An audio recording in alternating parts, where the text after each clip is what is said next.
Breaking tonight, a dramatic new twist in the story of a $400 million shipment of cash delivered from the Obama administration to the mullahs in Iran. The exact same time that Iran was releasing 4 Americans who it was holding hostage. Now we are hearing that senior Justice Department officials may have objected to this money drop over concerns that it was going to look a lot like ransom. And when the White House was pressed on the issue today, watch how Press Secretary Josh Earnest handled it. Isn't it essentially a ransom payment then, even if the U.S. does not view it that way?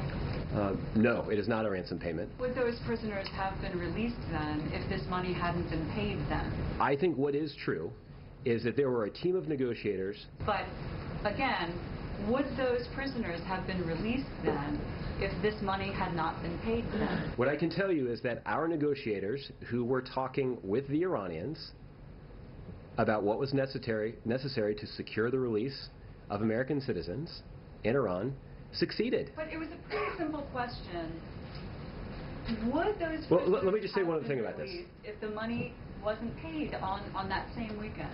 Well, again, I guess what I'm saying is it's a pretty simple negotiation that took place. Yes, so we have our answer. In moments, we'll speak to retired Staff Sergeant Robert Bartlett, an Iraq war veteran who was injured by an Iranian-made roadside bomb over in Iraq. He's also a member of Veterans Against the Deal, which is a group opposed to the Iranian nuclear agreement. But first, Chief Washington correspondent James Rosen has the new developments tonight in Washington. James?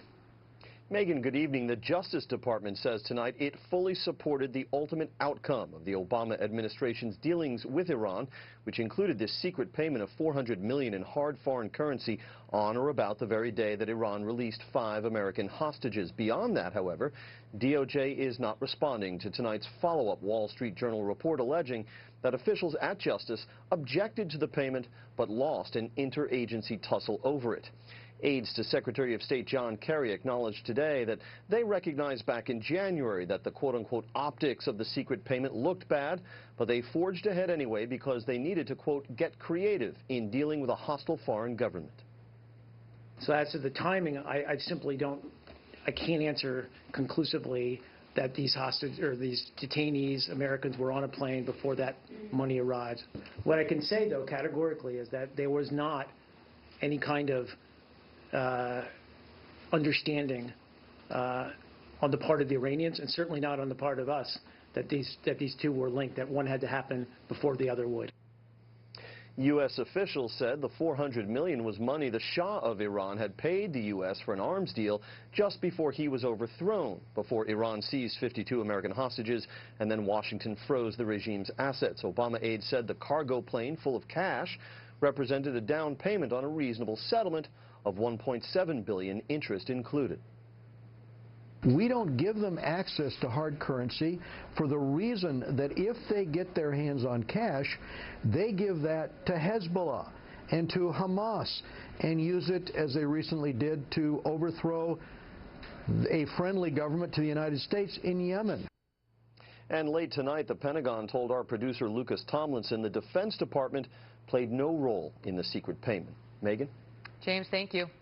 Joining us now, retired Staff Sergeant Robert Bartlett. He was severely injured by an Iranian-made IED in Iraq back in 2005.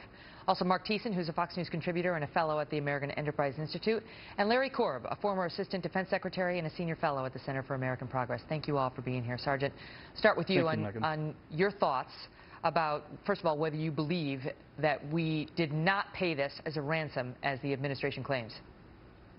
It's evident. It's definitely a ransom.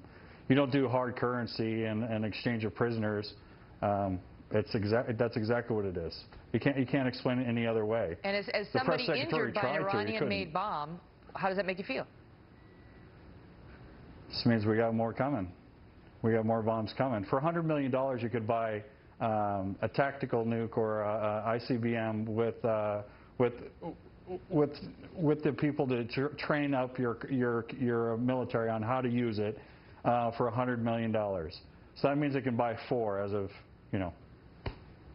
whenever we today. paid the money. Exactly. Yeah. Mark, you said last night you don't believe that this wasn't ransom, and that no one should believe that. When you watch that denial, that attempted denial by Josh Earnest, I mean, It was obvious.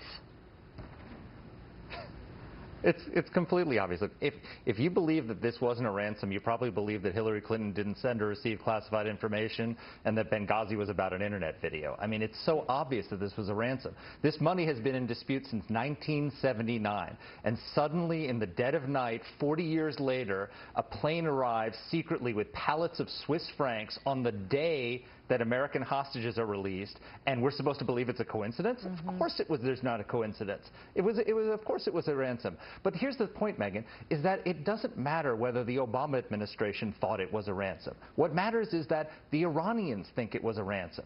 You know, you just reported about how the Justice Department objected to this. The reason they objected is because they believed that sending pallets of Swiss francs to the Iranians on the day that they release American hostages might send the signal to the Iranians that they're getting a ransom. Right. They didn't want to create that signal. Larry, so, you don't have to work at signal, Justice to know that. I mean, that's obvious, right? Come on.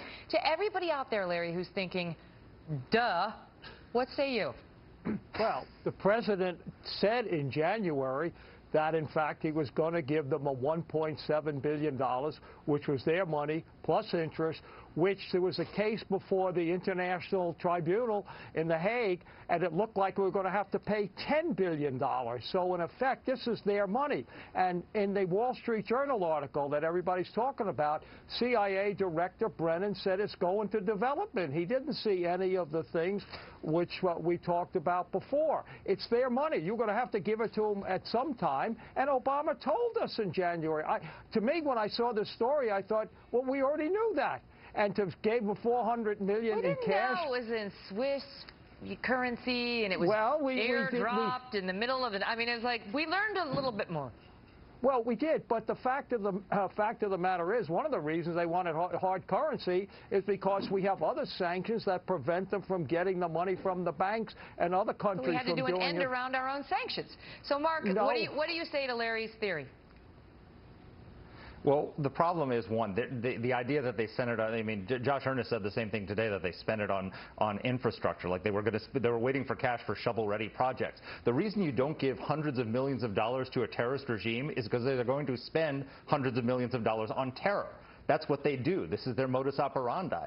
But second of all, the problem is that this is created. It doesn't matter, again, what Larry thinks, what I think, what you think, what anybody thinks about whether it's a ransom. The Iranians have said they believe it's a ransom payment. And so what that means, and why would they think that? Well, maybe it's because this same administration, just a few months before that, had traded 5 Taliban leaders, senior Taliban leaders from Guantanamo in exchange for an American hostage. So people could be forgiven in the world. The terrorist leaders of the world could be forgiven for thinking that the Obama administration was in the money for hostages business. And the problem with that is when you give money for hostages, it creates an incentive for them to take more hostages, which they are already doing and demanding more money. Larry, I give you the last word. Well, again, it's their money. We're not going to give them any more money. This is $400 million of their money, which we kept and not gave them what they bought. They bought planes from us, and after the regime changed, we didn't send it. It's their money. So this idea, how they're going to get it, there's no more money there that they're still owed under this. Okay. And so it's purely the government hasn't said this officially. Some of the people in there, but the Iranian government hasn't said this was a payoff. What a shock. All right, guys. It's great to see you all. Thank you. Thank you, Megan. Also